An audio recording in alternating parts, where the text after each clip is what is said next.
అందరికీ నమస్తే. ఈ కార్ రేస్ విషయంలో కేసు అయితే పెట్టినరు. కేటీఆర్ మీద కేసు పెట్టినరు. A1 ఆయన్నే, తర్వాత A2, తర్వాత A3 ముగ్గురు ఉన్నారు.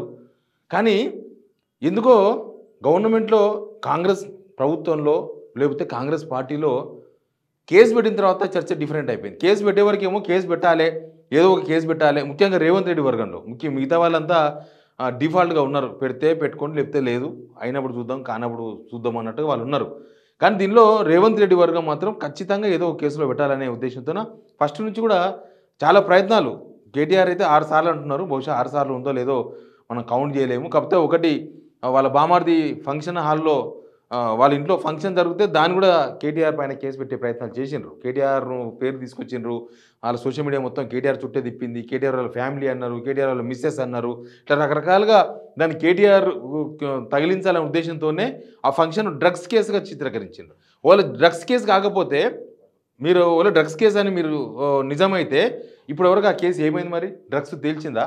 ఇప్పటిదాకా ఆయన ఇంట్లో జరిగిన ఫంక్షన్లో డ్రగ్స్ విషయాన్ని ఇప్పటిదాకా తేల్చలే కదా. ఏదో 4 రోజులు హడావిడి నడిచింది. మీడియా మొత్తం ఇక కేటీఆర్ వాళ్ళ ఫ్యామిలీ మొత్తం డ్రగ్ అడిక్ట్ అయినట్టుగా ప్రొజెక్ట్ చేసిండ్రు. నాలాంటి జర్నలిస్టులు ఏమైందని మాట్లాడినాం. 4 రోజులు అయిపోయింది, హడావిడి అయిపోయింది, కేల్కతం దుకాన్ బంద్. ఇట్లా రకరకాల ఇష్యూస్ను ఎక్కడ ఏం జరిగినా ఎవరైనా ఐఏఎస్ అమయ్ కుమార్ ఈడీ విచారించింది కదా. ఈడీ విచారించినప్పుడు కూడా media section of the media ఏం కాదు, డైరెక్ట్గా కాంగ్రెస్ మీడియా, కాంగ్రెస్కే సపోర్ట్ చేస్తున్న మీడియాలు మొత్తం మీడియా అంతా కూడా కాంగ్రెస్ గవర్నమెంట్ చేతిలోకి వెళ్ళిపోయింది. ఆ మీడియా మొత్తం కూడా అసలు అమయ్ కుమార్ ఇంటరాగేట్ చేస్తే అది మొత్తం కేటీఆర్ పేరే చెప్తున్నాడు, కేటీఆరే దీనిలో మొత్తం అని చెప్పి కేటీఆర్ మెడ చుట్టుకోబోతుందని చెప్పేసి పేపర్లు రాసిండ్రు. ఇంకా ప్రతి ఒక్కటి ఫోన్ ట్యాపింగ్ విషయంలో దీనిలో మొత్తం కేటీఆరే అని రాసిండ్రు. కేసీఆర్ పేరు రాస్తూనే కేటీఆర్ దీని వెనుక ఉన్నాడు, కేటీఆర్ ఎమ్మడుండే వాళ్ళే మొత్తం దీనికి పరికరాలు కొనిచ్చిరని రకరకాలు చేసిరు. ఆ ఫోన్ ట్యాపింగ్ కేసు ఏమైందో కూడా తెలియదు. ఇక ఇక్కడ ఏ భూములు ఎక్కడ కబ్జాలు చేసినా, లేకపోతే ఏ భూములు ఎక్కడ మారినా, ఏ భూములు ఎవరు కొన్నా అది కేటీఆరే, అది కేటీఆర్ వల్లనే జరిగిందని ఇట్లా ఆయన చుట్టూ తిప్పే ప్రయత్నాలు చేసినారు. ఇట్లా మొత్తం ఒక 6 సార్లు రకరకాల కేసులు పెట్టే ప్రయత్నం చేసినట్టుగా చెప్తున్నారు. సరే, ఇప్పుడు ఈ కేసు విషయానికి వస్తే కేసు పెట్టినరు. కేసు పెట్టిన తర్వాత ఇది ఏమైనా సింపతి క్రియేట్ అవుతుందా? ఏమైనా సింపతి క్రియేట్ అయితే మళ్ళీ నెక్స్ట్ ప్రాబ్లమ్స్ వస్తాయి కదా. ఎందుకంటే ఇప్పటిదాకా అరెస్టులు అన్నీ సింపతి క్రియేట్ చేసినాయి. అసలు ఒరిజినల్గా వీడియోలో మనం చూసినాం కదా, ఓటుకు నోటు కేసు వ్యవహారం అంతా కూడా మనం వీడియో ద్వారా చూసినాం. ఆ వీడియో చూసిన తర్వాత రేవంత్ రెడ్డి దానిలో కనిపిస్తున్నాడు. ఆ వీడియోలో అంటే దానిలో ఏదో చేస్తున్నాడు, డబ్బులు తీస్తున్నాడు, పెడుతున్నాడు, అవన్నీ కూడా మనం చూసిన వీడియోలో. అయినా సరే రేవంత్ రెడ్డి మీదనే అప్పటి నుంచే రేవంత్ రెడ్డి సింపతి వచ్చింది. రేవంత్ రెడ్డి అప్పటి నుంచి లీడర్ అయ్యాడు. అప్పటిదాకా ఏదో చాప కింద నీరులాగా ఉండే, కానీ అప్పుడే అవుట్కమ్ లీడర్ అయ్యాడు. కాబట్టి ఇప్పుడు కేటీఆర్ని అరెస్ట్ చేస్తే నెక్స్ట్ అనే దానిలో చాలా టెన్షన్ పడుతున్నట్టు కనిపిస్తుంది. కేసు ఆయన మీద పెట్టి టెన్షన్ వీలు పడుతున్నట్టు కనిపిస్తుంది. నిన్న మొత్తం ఎపిసోడ్ ఏం తెలుసా? నిన్న పొంగులేటి శ్రీనివాసరెడ్డి గారు, ముఖ్యమంత్రి రేవంత్ రెడ్డి గారు, వీళ్ళు ఆ ఆఫీసర్లతో ఒకటే ఫోన్లు, ఆఫీసర్లతో మీటింగులు, పోలీస్ ఆఫీసర్లకు వాట్ నెక్స్ట్, ఏమవుతుంది, ఎట్లయితుంది, అదెట్లా, ఇదెట్లా, రకరకాల క్వశ్చన్స్. అసలు సీఎం రేవంత్ రెడ్డి స్వయంగా ఒక ముఖ్యమంత్రి డీజీపీ లెవెల్ ఓన్లీ చేస్తే డీజీపీ వరకే లాస్ట్ ఫోన్. డీజీపీ దాటినాక మళ్ళీ సిపిలకు కూడా నాకు తెలిసి కాల్ చేయరు. ఏదో ఇంపార్టెంట్ ఇష్యూ అయితే తప్ప సిపిలకు కాల్ చేయరు. తర్వాత సిఐలకు, ఎస్ఐలకు అయితే అసలు చేయరు వాళ్ళు. ఎందుకంటే చాలా బిజీ వ్యవహారం, వాళ్ళంతా స్టేట్ లెవెల్లో నడిపిస్తుంటారు వ్యవహారం అంతా. కానీ రేవంత్ రెడ్డి స్వయంగా ఎస్ఐలకు కూడా ఫోన్ చేసి మాట్లాడుతున్నాడంట. ఎస్ఐలకు ఈ కేసు విషయంలో ఎస్ఐలు కూడా కాల్ చేసి ఏమవుతుంది, అట్టేమవుతుంది, ఇట్లేమవుతుంది, ఇదేంది, అదేంది, ఆడెవరు వచ్చిండ్రు, ఎప్పటికప్పుడు ఇంటెలిజెన్స్ రిపోర్ట్లు తెప్పించుకునే ప్రయత్నం చేస్తున్నారు. కేటీఆర్ ఇంటి దగ్గర ఎంతమంది వచ్చిండ్రు, కేటీఆర్ ఇంటికి ఎవరెవరు వస్తున్నారు, ఎవరెవరు ఏం మాట్లాడుతున్నారు, వేరే జిల్లాల్లో ఏం జరుగుతుంది, కేటీఆర్ని అరెస్ట్ చేస్తే ఏమైనా అవుతుందా, కేటీఆర్ని అరెస్ట్ చేసిన తర్వాత పరిణామాలు ఎట్లా ఉంటాయి, జనం ఏమనుకుంటున్నారు, ఇట్లా చాలా రకాలుగా తెలుసుకునే ప్రయత్నాలు రేవంత్ రెడ్డి అండ్ టీం చేస్తున్నట్టుగా మనకు సమాచారం ఉంది. అందుకే అంటున్నా, ఎస్ఐలతో కూడా రేవంత్ రెడ్డి మాట్లాడుతున్నారు. మరి కింది స్థాయికి పోయి మాట్లాడుతున్నాడు ఈ కేసు విషయంలో. దీన్ని బట్టి చూస్తే కేసు పెట్టినరు, అరెస్ట్ చేస్తే సింపతి వస్తుందేమో అన్న ఒక టెన్షన్ ఒకటి కనిపిస్తుంది. సింపతి వస్తే ఎట్లుంటుంది తెలుసా? దాని ఎఫెక్ట్ మామూలుగా ఉండదు. ఇప్పుడు చంద్రబాబు నాయుడిని అరెస్ట్ చేసిండు జగన్, అరెస్ట్ చేసిండు, ఆయన అధికారం ఉన్నది చలాయించిండు, పోలీసు వాళ్ళు చెప్పినట్టు వింటారు. అధికారంలో ఉన్నప్పుడు అంతకుముందు బీఆర్ఎస్ వాళ్ళు ఉన్నప్పుడు ఆఫీసర్లు చెప్పింది వీళ్ళు ఎట్లా చెప్తారు వినలేదా?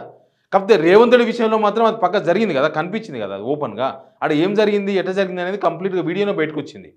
అయిన దానికే సింపతి వచ్చినప్పుడు ఈడ కనిపిస్తలేదు, దీనిలో ఏం జరిగిందో తెలుస్తలేదు, దీనిలో అవినీతి ఎక్కడ జరిగిందో చెప్తలేదు, ప్రభుత్వమే చెప్తలేదు, కనీసం కోర్టులో కూడా చెప్పలేకపోయింది, కనీసం ప్రజలకు చెప్పలేకపోతుంది. దీనిలో అవినీతి ఎక్కడ జరిగిందో ప్రభుత్వం చెప్పాలి కదా. ప్రజల సొమ్ము దుర్వినియోగం అయిందని మొత్తుకుంటున్నప్పుడు ప్రజల సొమ్ము ఎక్కడ దుర్వినియోగం అయిందని కూడా చెప్పగలగాలి.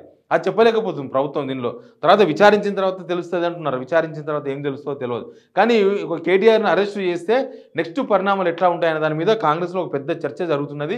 ముఖ్యంగా సీఎం ఆధ్వర్యంలో జరుగుతున్న చర్చలు ఇవి. కొంతమంది మంత్రులు దానిలో పార్టిసిపేట్ చేస్తూ ఉన్నారు. తర్వాత జరిగే పరిణామాలు ఎట్లా ఉంటాయి. కేసీఆర్ ఫామ్ హౌస్లో ఉన్నాడు. ఆయన ఇన్ని రోజులు బయటికి రాలే, కొద్దిగా ఆఫ్ పాలిటిక్స్లో ఉన్నాడు, ఆన్ రోల్ పాలిటిక్స్లో లేడు. ఓడిపోయిన తర్వాత ఏదో లోక్సభ ఎలక్షన్స్ అప్పుడు ప్రచారానికి వచ్చిండు. అంతకన్నా ముందు నల్గొండలో ఒక మీటింగ్ అయింది. తర్వాత బడ్జెట్ సమావేశాలప్పుడు ఒకే ఒక రోజు బడ్జెట్ పెట్టే రోజు సభకు వచ్చిపోయారు అంతే. ఆయన పాలిటిక్స్లో డైరెక్ట్ ఇన్వాల్వ్మెంట్ లేదు.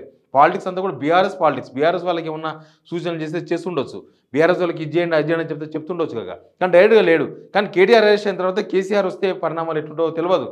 అసలు పిఎస్సి మీటింగ్ ఉంది ఇవాళ. పిఎస్సి అంటే పొలిటికల్ అఫైర్స్ కమిటీ అని కాంగ్రెస్ వాళ్ళ మీటింగ్ ఉంది. ఎంత ఇంపార్టెంట్ చూడండి. వాళ్ళు కేటీఆర్ కేసు విషయంలో ఎంత ఆలోచిస్తున్నారని చెప్పడానికి ఈ విషయం చెప్తున్నాను నేను. గాంధీభవన్లో PSC meeting, political affairs committee. ఈ పొలిటికల్ అఫైర్స్ కమిటీ ఎప్పుడు భేటీ అవుతుందంటే ఏదైనా కీ పాయింట్స్, కీ మీటింగ్, అది పార్టీకి చాలా ఇంపార్టెంట్. అది ఏదైనా ఎలక్షన్స్ ఉన్నప్పుడు, ఏదైనా ఇబ్బందులు ఉన్నప్పుడు మాత్రమే అది మీటింగ్ అవుతుంది. అసెంబ్లీ ఎలక్షన్స్ ముందర పెట్టిండ్రు, తర్వాత పార్లమెంట్ ఎలక్షన్స్ ముందర పెట్టిండ్రు. కొందరు అడిగితే ఇది లోకల్ బాడీ ఎలక్షన్స్ ముందర అంటున్నారు.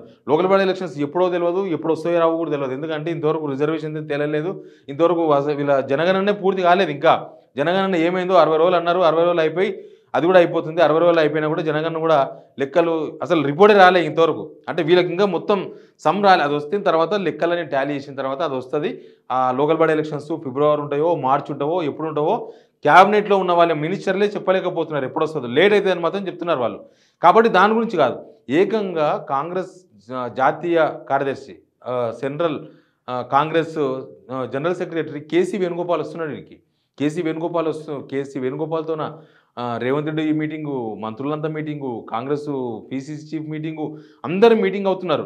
అందరు మీటింగ్ అయ్యి కూడా వాళ్ళు మాట్లాడేది నెక్స్ట్ ఇక్కడ ఏం జరుగుతుంది, సింపతి రావద్దు. వీళ్ళ ఉద్దేశం ఏంటంటే ఇప్పటికే కావాలని చేస్తున్నారు అనేది పబ్లిష్ అయింది, బాగా పబ్లిక్లోకి పోయింది. ఆ సిమ్టమ్స్ పోయినాయి.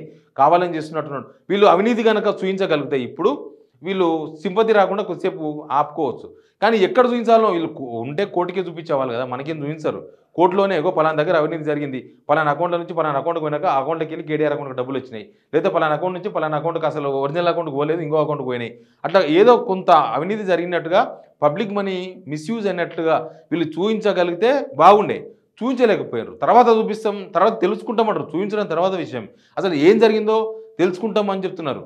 కాబట్టి దీనిలో ఇప్పటివరకు ఏం లేదు. కావాలని రేవంత్ రెడ్డి కావాలని ఏదో ఆయన జైలు వేసారు కాబట్టి కేటీఆర్ కూడా జైలు వేయాలని ఆయన ఏదో ప్రెషర్ ఉందో, లేకపోతే ఆయన అనుకుంటున్నాడో కాబట్టి ఇదంతా కేటీఆర్ చుట్టూ తిప్పుతున్నాడు అట్టే కనిపిస్తుంది కదా.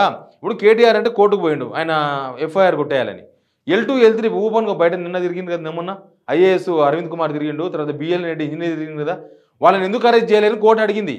వాళ్ళు ఏం రాలే కదా కోర్టుకి. ఎందుకు అరెస్ట్ చేయలేదంటే నో ఆన్సర్. ఎందుకు అరెస్ట్ చేయలేదు తెలియదు. అంటే వీళ్ళ టార్గెట్ కేవలం కేటీఆర్ కోసమే, కేటీఆర్ఏ అనేది కావాలని కేటీఆర్ను అరెస్ట్ చేసే ప్రయత్నమే ఇదంతా అనేది జనాలకు కొంత అర్థమయ్యేటట్లు ఈ పరిణామాలంతా కూడా కనిపిస్తున్నాయి.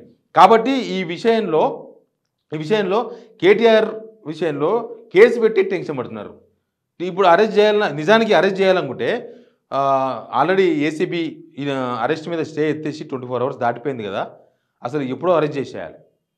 పెట్టేదాకా పెట్టినరు, తర్వాత ఏం చేయాలని అర్థమైతలేదు. ఇప్పుడు అరెస్ట్ చేస్తే ఎట్లాంటి పరిణామాలు ఉంటాయి. ఎవరేమో రోడ్ల మీదకి వచ్చి ధర్నాలు ఏం చేయకపోవచ్చు. ఎందుకంటే బీఆర్ఎస్ వాళ్ళు కూడా కేటీఆర్ కోసం వచ్చి ధర్నాలు చేయకపోవచ్చు. పబ్లిక్ ఇష్యూస్ని తీసుకోవాలనే ప్లాన్లో వాళ్ళు ఉండొచ్చు. ఎందుకంటే ఒక కేటీఆర్ విషయంలో వాళ్ళు ప్రెస్ మీట్ల ద్వారానో లేకపోతే వేరే వేదికల ద్వారా చెప్పదలుచుకుని చెప్తారు. దానికోసం రాష్ట్ర బంధుకు పిలిపేయాల్సిన అవసరం ఉండకపోవచ్చు కూడా. కానీ కేటీఆర్ విషయంలో కావాలని కేసు పెడుతున్నారు అన్న సిమ్టమ్స్ను జనాలకు చెప్పాలి అనేది వాళ్ళ ప్రయత్నం. ఇది కేటీఆర్ మీద సింపతి క్రియేట్ చేస్తే నెక్స్ట్ పరిణామాలు తీవ్రంగా ఉంటాయనే చర్చ ఒకటి కాంగ్రెస్ పార్టీలో ఉంది. అందుకే అరెస్ట్ చేయాలన్నా వద్దా, చేస్తే ఏం చేయాలి, చేసినాక తర్వాత ఎట్లాంటి పరిణామాలు ఉంటాయి, చేసాకన్నా ముందు ఎట్లాంటి జాగ్రత్తలు తీసుకోవాలి, హైడ్రా కనుక పోయి డైరెక్ట్ పోయి కూలగొట్టినట్టు కాకుండా ఎట్లా చేయాలి అనేది చేస్తుంది. కాకపోతే జనాలకు మాత్రం పోవాల్సిన సంకేతాలు మాత్రం చాలా క్లియర్గా పోయినాయి.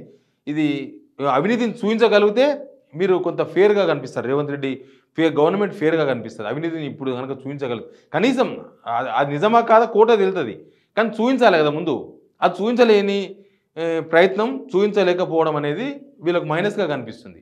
చూద్దాం ఏం జరుగుతుందో. Please subscribe signal TV.